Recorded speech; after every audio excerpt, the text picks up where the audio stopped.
আজকে তোমাদের সঙ্গে আমার জীবনে ঘটে যাওয়া অনেকগুলো অলৌকিক ঘটনার মধ্যে একটা অলৌকিক ঘটনা শেয়ার করব।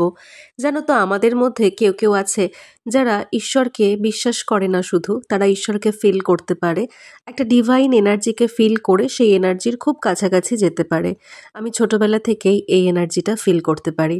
High, welcome to my another mini vlog. এটা হচ্ছে কালী পুজোর দিন রাত্রেবেলার ভ্লগ। আমি রেডি হয়ে চলে গিয়েছিলাম হনুমান মন্দিরে, মানে হনুমানজির মন্দিরে। আমি নিয়ম করে প্রত্যেক বছর যাই এখানে দিয়া জ্বালাতে। আর তাছাড়াও আমি কিন্তু আমার যখন মন খারাপ হয় তখন উইদাউট এনি রিজন ঘন্টার পর ঘন্টা গিয়ে এই মন্দিরে বসে থাকি, আর আমার সব প্রবলেম সলভ হয়ে যায়। এবার আসি আমার সাথে কি হয়েছিল। অনেকগুলো ঘটনার মধ্যে আজকে না হয় একটাই শেয়ার করি। 2025 সালে বেঙ্গলি নিউ ইয়ারের পরপরই যখন আমি গাড়ি কেনার জন্য শিলিগুড়িতে গিয়েছিলাম, তার আগের দিন হনুমানজির মন্দিরে পুজো দিয়েছিলাম আর বলেছিলাম যে তুমি দেখো পুরো ব্যাপারটা। আর কিছুই সেভাবে আমি চাই না গডের কাছে। আর হনুমান মন্দিরে ঠেকানো নারকেলের জল দিয়ে আমি গাড়ির চাকাটা ধুইয়ে দিয়েছিলাম, মানে শোরুম থেকে বের করার পরে। এবার আমরা একটা বিশ্বস্ত খুব এফিশিয়েন্ট ড্রাইভারকে নিয়ে গিয়েছিলাম, দাদা বলেই ডাকি। দারুণ গাড়ি চালায়, কিন্তু দাদা একটু স্পিডে গাড়ি চালায়। 125-এ যখন গাড়ি চালিয়ে হাইওয়ের ওপর দিয়ে আসছে, হঠাৎ করে দাদার একটা ফোন আসে আর ফোনটা হাত থেকে পড়ে যায়। হট করে ব্রেক করাতে পেছনের গাড়িটা বুঝতে পারিনি, সে ওভারটেক করতে চাচ্ছিল। ওই টাইমে ব্রেকিং করাতে সে এমন করে এসে আমাদের গাড়ির সঙ্গে ধাক্কা মেরেই দিয়েছিল, প্রায় এক চুল ডিফারেন্সের জন্য গাড়ি এবং গাড়িতে বসে থাকা আমরা সবাই সেফ হয়ে যাই। তবে এটাও ঠিক যে দাদার জায়গায় অন্য কেউ থাকলে আমাদেরকে বাঁচাতে পারতো না। সেই মুহূর্তে তার উপস্থিত বুদ্ধি কাজ করেছিল বলেই আমরা সেফ আছি এখনো।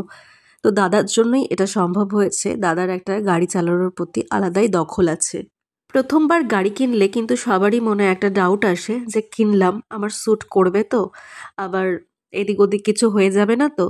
তো সেই ভয়টা আমার কিন্তু ছিল না যখন আমি হনুমানজির মন্দিরে পুজো দিয়ে নিয়েছিলাম। অ্যাকচুয়ালি বেঙ্গলি নিউ ইয়ারের দিনই গাড়িটা নিতে চেয়েছিলাম, হাফ পেমেন্ট হয়ে গিয়েছিল। কিন্তু তার কিছুদিন আগে আমার মারাত্মক অ্যাক্সিডেন্ট হয়, বিশাল বড় অ্যাক্সিডেন্ট। আমি 1 মাসের মতো ঠিকমতো হাঁটতে পারিনি, স্টিফনেস ছিল আমার পায়ে প্রায় তারও 7 মাস পর পর্যন্ত।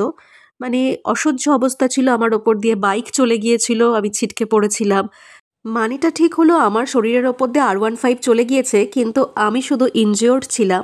আমার পা বা হাত একটা ফ্র্যাকচার পর্যন্ত হয়নি। হ্যাঁ, আঘাত লেগেছে, আঘাতটা খুব জোরালো ছিল, সেরে উঠতে অনেকটা টাইম লেগেছে, কিন্তু ভাঙেনি। আর তার আগের দিনও কোইন্সিডেন্টলি আমি হনুমান মন্দিরে গিয়েছিলাম। আমি যা চেয়েছি বা যা চাইনি সেটাও আমাকে হনুমানজি দিয়েছে সব সময়। আমার জীবনে এগুলোই হচ্ছে অলৌকিক। এই ছিল গাড়িতে বসে অ্যাক্সিডেন্টের আগের মুহূর্তে আমার করা গাড়ির ভিডিও। সেই দিনের ভিডিও, মানে গাড়ির ভিডিও। দাদা চালাচ্ছে, আমি পাশে বসে আছি শোরুম থেকে বেরোনোর পর।